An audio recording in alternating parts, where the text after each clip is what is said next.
JDH itu adalah jaringan dokumentasi dan informasi hukum. Di situ masyarakat dalam mengakses web tersebut bisa melihat, bisa membaca, bahkan bisa mendownload dokumen atau produk hukum yang diterbitkan oleh KPU Kabupaten Kota. Bagaimana caranya mewujudkan pemilu itu di daerah kita, Sumba Barat ini menjadi berkualitas dan berintegritas?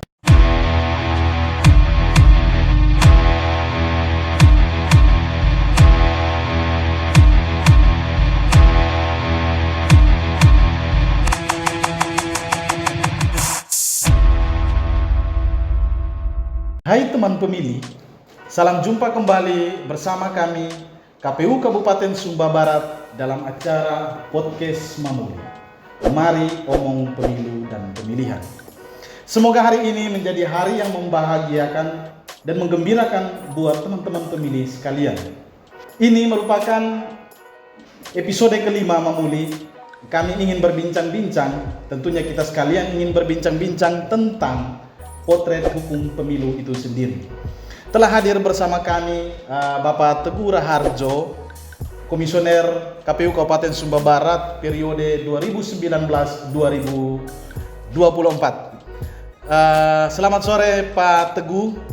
Selamat sore Pak Joki, salam jumpa dengan kami KPU Kabupaten Sumba Barat, juga teruntuk kepada teman pemilih dimanapun berada. Kira-kira bagaimana? Apa kabar hari ini? Apakah menyenangkan, Bapak? Sangat-sangat menyenangkan. Ya. Bagaimana perasaannya ketika berada dalam ruang podcast Mamuli kita ini? Luar biasa, luar biasa. Ya. Suatu respon yang luar biasa teman pemilih dalam bincang-bincang kita hari ini tentunya. Ya, perbincangan kita sore ini berkaitan dengan potret pemilu. Sebagai komisioner yang membidangi divisi hukum dan pengawasan di KPU Kabupaten Sumba Barat, kira-kira tugas yang diperankan Bapak itu seperti apa? Baik, terima kasih Pak Joki, teman pemilih dimanapun berada. Untuk di KPU, saya dipercayakan oleh teman-teman menjadi atau membidangi divisi hukum dan pengawasan. Untuk tugas dan fungsi divisi hukum dan pengawasan itu kurang lebih ada 5 tugas besar. Yang pertama itu tentang penyusunan rancangan keputusan KPU Kabupaten, yang mana sebelum diterbitkan keputusan oleh KPU Kabupaten, yang merancang keputusan tersebut adalah divisi hukum. Dirancang, kemudian dilakukan legal drafting, yang kemudian nanti akan disahkan dan diterbitkan oleh KPU Kabupaten. Kemudian yang kedua, tentang telaah hukum dan advokasi hukum. Di situ ada fungsi yang cukup penting juga tentang telaah hukum, yang mana tugas itu menelaah tentang kajian-kajian hukum, tentang persoalan-persoalan hukum, dan juga ada advokasi hukum menjadi suatu bagian penting juga dalam pelaksanaan mengadvokasi permasalahan-permasalahan hukum yang dialami atau oleh KPU Kabupaten. Kemudian yang ketiga itu adalah penyelesaian persoalan, baik itu pelanggaran atau perkara administrasi, sengketa proses dalam tahapan pemilu ataupun non tahapan, itu menjadi bagian penting juga, yang mana jikalau KPU Kabupaten dipersoalkan, dipermasalahkan, baik itu di Bawaslu, di TUN, di Mahkamah Konstitusi, itu merupakan bagian tugas penting juga oleh divisi hukum untuk mewakili KPU ataupun secara bersama-sama memfasilitasi KPU dalam pelaksanaan proses hukum tersebut. Yang berikut adalah, yang tidak kalah penting adalah dokumentasi dan publikasi hukum. Dokumentasi hukum merupakan bagian penting juga karena kita diwajibkan untuk mendokumentasikan seluruh dokumen hukum di KPU Kabupaten. Dan ada satu juga yang menjadi tugas penting itu adalah publikasi hukum. Yang mana kita di KPU Kabupaten, khususnya KPU Kabupaten Sumba Barat, ada satu media untuk publikasi hukum yaitu JDIH dalam bentuk web. Yang mana dalam JDIH itu adalah jaringan dokumentasi dan informasi hukum. Di situ masyarakat dalam mengakses web tersebut bisa melihat, bisa membaca, bahkan bisa mendownload dokumen atau produk hukum yang diterbitkan oleh KPU Kabupaten Kota.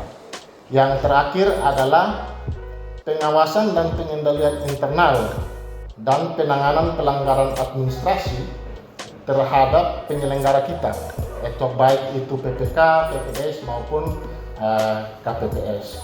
Nah, itu kurang lebih 5 tugas besar untuk divisi hukum dan pengawasan, ditambah nantinya dengan tugas-tugas lain yang diamanatkan oleh undang-undang. Mungkin itu beberapa hal tugas untuk divisi hukum. Ya, menarik memang kita bicara tentang pemilu dalam kerangka hukum seperti yang Bapak jelaskan. Yang seperti kita ketahui bahwa tujuan pemilu itu sendiri adalah mewujudkan pemilu yang berkualitas dan berintegritas. Bapak yakin tentang target ini bakalan dicapai di dalam penyelenggaraan pemilihan umum kita sebagai penyelenggara? Apa Bapak yakin soal ini? Ya, tentunya sebagai penyelenggara harus yakin dan tentunya optimis bahwa penyelenggaraan pemilu, pemilihan, kalau sekarang disebut dengan pilkada itu, sebagai penyelenggara harus yakin dan optimis bahwa pemilu itu dapat berjalan dengan baik, dengan penuh integritas dan berkualitas. Nah, seberapa besar keyakinan itu mungkin berhubungan dengan bagaimana caranya mewujudkan pemilu itu di daerah kita, Sumba Barat ini menjadi berkualitas dan berintegritas. Baik, terima kasih. Dalam pemilu ada 3 hal penting yang menjadi bagian tidak terpisahkan. Yang pertama itu adalah kerangka hukum pemilu atau dasar-dasar hukum. Yang kedua itu adalah proses pemilu. Dan yang ketiga itu adalah penegakan hukum pemilu. Nah, kita tidak akan bisa melaksanakan proses pemilu kalau kerangka hukumnya belum ada.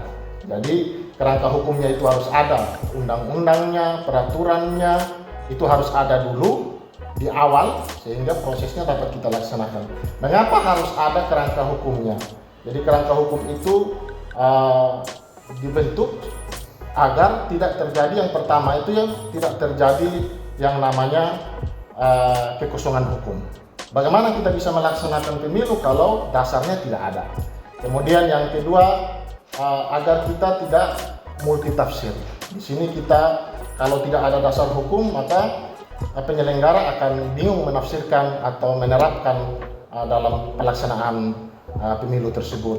Dan yang berikut adalah tidak saling bertentangan.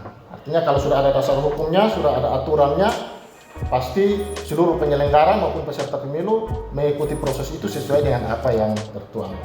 Dan yang terakhir itu adalah dapat dilaksanakan. Tentunya kalau ada dasar hukum, bukan berarti dasar hukum itu dapat dilaksanakan, bukan berarti bahwa bahkan menyulitkan penyelenggara. Tetapi dengan adanya dasar hukum tersebut mempermudah penyelenggara dalam proses pelaksanaan pemilu yang dimaksud. Sehingga dasar-dasar itu sudah dapat dasar itu yang menjadi tolak ukur, yang menjadi dasar untuk penyelenggara itu melaksanakan pemilu agar terwujud pemilu yang berintegritas maupun sehingga berintegritas dan berkualitas.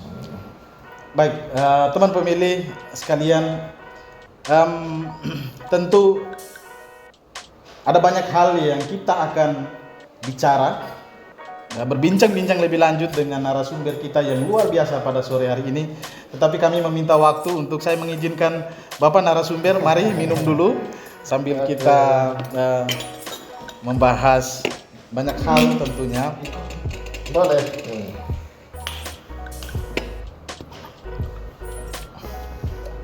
Harus juga. Baik Bapak, saya melanjutkan sedikit. Tentu kita bicara pemilu dalam kerangka hukum, tidak lepas kita bicara tentang penegakannya. Seperti yang orang bilang, electoral law enforcement, penegakan hukum pemilu. Nah, tentu penegakan hukum pemilu itu berkaitan dengan permasalahan-permasalahan yang terjadi, sengketa-sengketa pemilu yang terjadi di dalam tahapan penyelenggaraan pemilu itu sendiri.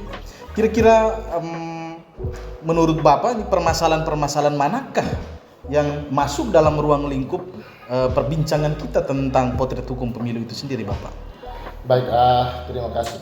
Tadi saya sampaikan ada dasar hukumnya, baru kita melaksanakan prosesnya, dan yang terakhir adalah penegakan hukumnya.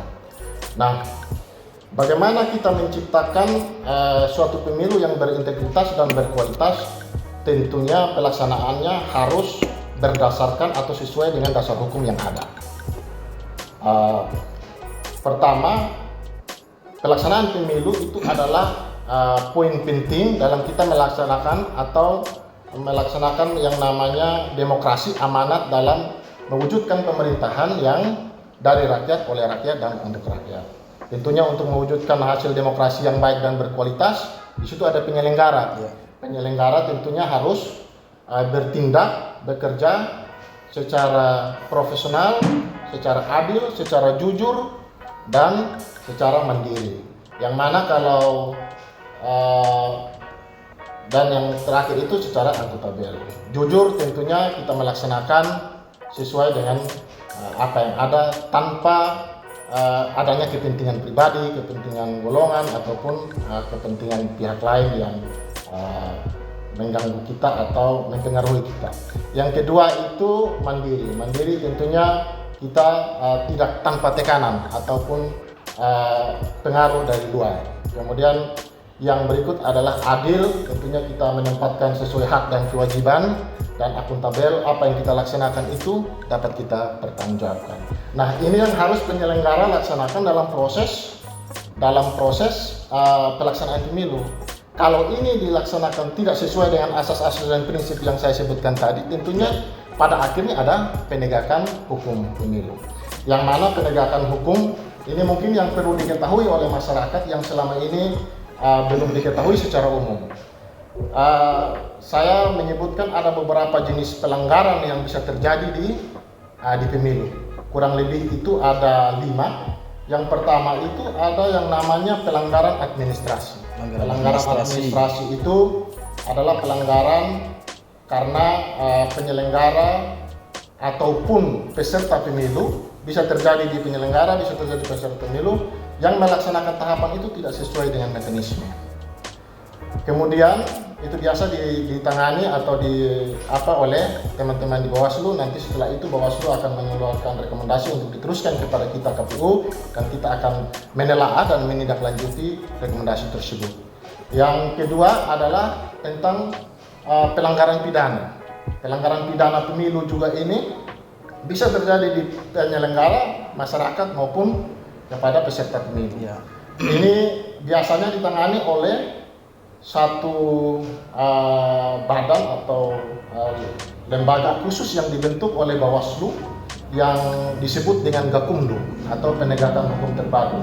Di situ biasanya keanggotaan ini terdiri dari Bawaslu sendiri, kepolisian, dan kejaksaan. Ini hal-hal yang berkaitan dengan tindak pidana yang terjadi.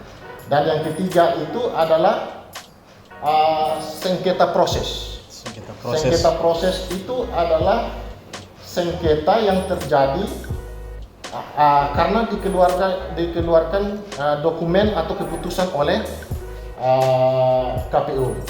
Misalnya keputusan tentang penetapan calon, keputusan tentang penetapan nomor urut. Nah, itu biasanya kalau misalnya ada yang tidak ditetapkan, misalnya ada calon yang tidak memenuhi syarat tidak ditetapkan, itu mereka akan melakukan gugatan dalam bentuk yang namanya sengketa proses. Ini biasanya ditangani oleh Bawaslu, yang mana teman-teman dari Bawaslu itu akan melakukan mediasi mediasi. Kalau misalnya mediasi tidak mediasi tidak bisa dilaksanakan, dilanjutkan ke dalam proses adjudikasi. Misalnya dari hasil adjudikasi itu juga tidak memuaskan pelapor, maka itu bisa dilanjutkan ke PT-TUN atau Pengadilan Tinggi Tata Usaha Negara. Itu untuk sengketa proses.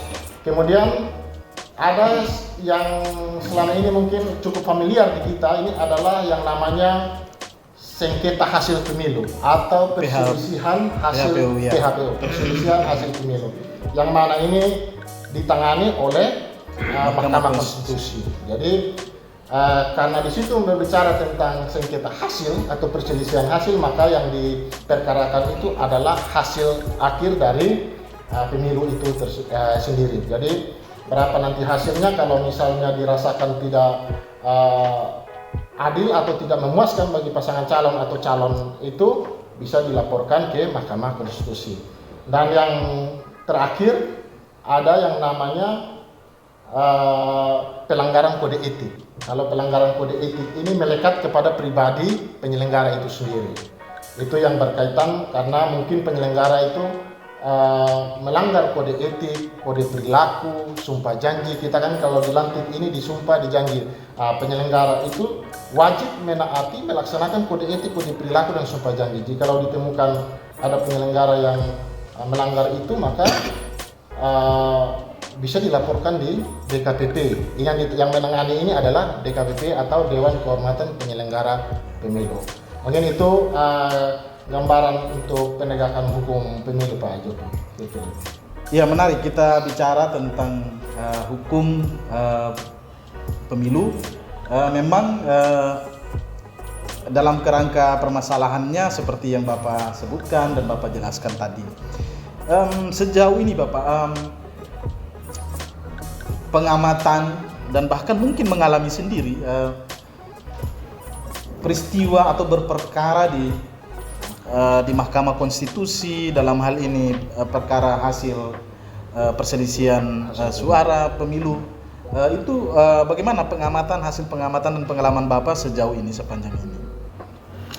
Kalau dari catatan kita ataupun dari hasil yang kita dapat selama ini dari informasi-informasi dari KPU RI, dari KPU Provinsi, bahwa sejak dilaksanakan pemilu secara langsung dari tahun 2004 itu banyak persoalan-persoalan yang dilaporkan di Mahkamah Konstitusi. Dalam catatan kita bahwa mulai tahun 2004 itu ada sekitar 274 perkara. 274 perkara ya. Kemudian pemilu berikutnya di tahun 2009 itu meningkat menjadi 657 perkara. Ya. Kemudian di tahun 2014 meningkat lagi menjadi 903 perkara. Ini cukup tinggi di tahun 2014.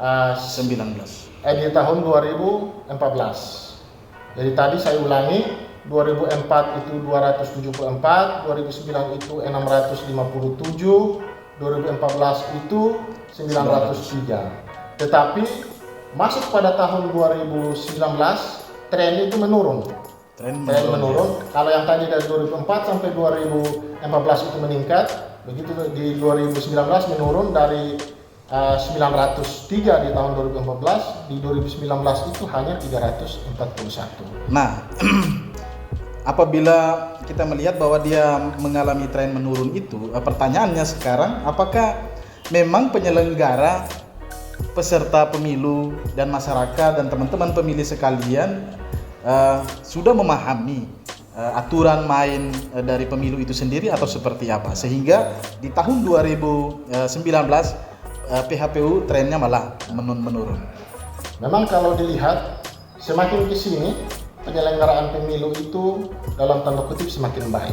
Ya. Artinya bukan berarti yang lalu itu tidak baik, tetapi karena sistem pelaksanaannya semakin ke sini prosesnya lebih terbuka yang artinya dapat diakses oleh seluruh masyarakat.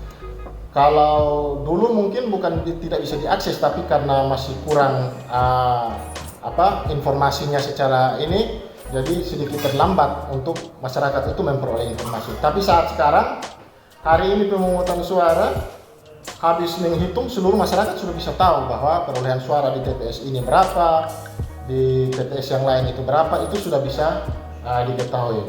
Jadi tren itu lebih ini karena masyarakat sudah lebih mengaksesnya lebih mudah dan sudah diketahui hasilnya lebih dini, sehingga tidak lagi dipermasalahkan dipersoalkan lagi di persoalan hukum, karena masyarakat itu sudah terbuka dan secara terperinci sudah mengetahui. Dan saat ini kita lebih masif dalam melaksanakan sosialisasi, dalam melaksanakan bimbingan teknis dan juga kepada penyelenggara kita. Jadi harapan kita juga tren kita nanti di tahun 2024 pemilu lebih menurun lagi atau lebih sedikit lagi, bahkan mungkin lebih bagusnya. Amin, kita doakan. Kalau keharapan kita tidak ada untuk seluruh Indonesia, khususnya lagi di Sumba Barat, mungkin begitu. Teman pemilih, tidak terasa kita sudah sampai pada penghujung episode kita kali ini. Ada satu lagi pertanyaan saya, pertanyaan terakhir, Bapak. Apa harapan Bapak terhadap penyelenggaraan pemilu di tahun 2024 yang sedang kita jemput atau sedang kita laksanakan saat ini? Seperti tadi yang saya sampaikan, harapan kita bahwa kita sekarang sudah memasuki tahapan untuk pemilu tahun 2024. Masih panjang memang, masih ada, sekarang masih di awal 2022, masih 2023, nanti kita akan pemilu di Februari 2024. Tentunya dalam perjalanan tahapan ini harapan kita bahwa untuk Kabupaten Sumba Barat nol pelanggaran atau nol sengketa, itu harapan kita. Tetapi kita bersama-sama berdoa, kita bersama-sama memberikan sosialisasi yang cukup baik kepada masyarakat, kepada penyelenggara kita agar dapat melaksanakan tugas. Tentunya harapan kita untuk tidak adanya pelanggaran atau sengketa, tentunya kita juga harus bekerja keras di dalam memberikan pemahaman kepada masyarakat, kepada peserta pemilu. Yang paling penting adalah penyelenggara kita di tingkat bawah. Tentunya ada beberapa upaya kita. Yang pertama itu adalah kita melakukan sosialisasi kepada seluruh masyarakat, baik itu peserta pemilu atau masyarakat umum, tentang pelaksanaan pemilu itu sendiri. Seperti yang sudah kita lakukan selama ini, tentang tahapan, tentang jadwal, dan juga apa yang harus dilakukan oleh masyarakat dalam proses-proses pemilu. Harapan kita bahwa masyarakat lebih aktif dalam memberikan, misalnya masyarakat ada yang belum terdaftar dalam daftar pemilih, lebih aktif memberikan masukan kepada kita, sehingga kita lebih bisa cepat dalam menanggapi tanggapan tersebut untuk memperbaharui data pemilih tersebut. Yang berikut ini kepada penyelenggara kita, tentunya pada saat pelaksanaan supervisi, kontrol secara ketat kepada penyelenggara, pelatihan, BIMTEK, dan ini wajib dan harus kita laksanakan berjenjang kepada penyelenggara kita, agar penyelenggara kita ini betul-betul paham tentang proses pemilu tersebut, sehingga mereka juga memahami tugas, fungsi, dan tanggung jawab mereka sebagai penyelenggara. Dan yang terakhir, tidak kalah pentingnya, bahwa kita perlu berkoordinasi dengan pihak pemerintah, TNI dan Polri sebagai lembaga atau sebagai stakeholder kita yang selama ini bersama-sama dengan kita. Tentunya kita dalam pelaksanaan pemilu, suksesnya pemilu bukan hanya karena di KPU, tetapi ini tentunya ada peran bersama selain dari masyarakat, selain dari peserta pemilu, juga dari pemerintah dan TNI Polri, dalam rangka menjaga stabilitas, dalam rangka menjaga keamanan dan ketertiban di wilayah kabupaten kita. Mungkin itu harapan kita bersama, mungkin agar dan kita juga pasti mengharapkan dukungan dari seluruh masyarakat Kabupaten Sumba Barat hingga proses pelaksanaan pemilu tahun 2024 ini dapat berjalan dengan baik. Luar biasa sekali teman-teman pemilih. Kita mendapat penjelasan yang istimewa dari narasumber kita pada kesempatan atau episode kita pada sore hari ini. Teman-teman pilih sekalian, sekali lagi kami mengingatkan kepada teman-teman pemilih sekalian untuk mengikuti berbagai media sosial kami, Facebook, Twitter, Instagram, dan kanal YouTube kami. karena kami akan selalu menginformasikan dan mengupdate seluruh informasi-informasi tentang kepemiluan. Nah teman-teman pemilih, akhir kata dari saya, seorang filsuf Eropa, Hans Kelsen, berpendapat begini: hukum berisikan kondisi dan konsekuensi dalam tindakan-tindakan. Jika demikian, maka hukum pemilu adalah hukum yang berisi tentang kondisi-kondisi ideal yang mengatur penyelenggara pemilu, peserta pemilu, dan seluruh masyarakat dalam menyelenggarakan tahapan pemilu dan berpartisipasi dalam pemilihan umum. Dan jika sebaliknya, kita tidak mentaati kondisi-kondisi ideal tersebut, maka kita tersandera oleh tindakan kita sendiri. Dan saya, John SP Kilok, akan pamit dari ruang podcast Mamuli kita sore hari ini. Dan dari tempat ini kami mengucapkan terima kasih banyak kepada Pak Teguh Raharjo telah memberikan waktu yang luar biasa untuk kita sekalian dan teman-teman pemilih sekalian. Dan kami akan selalu merindukan suara Bapak di episode kita selanjutnya.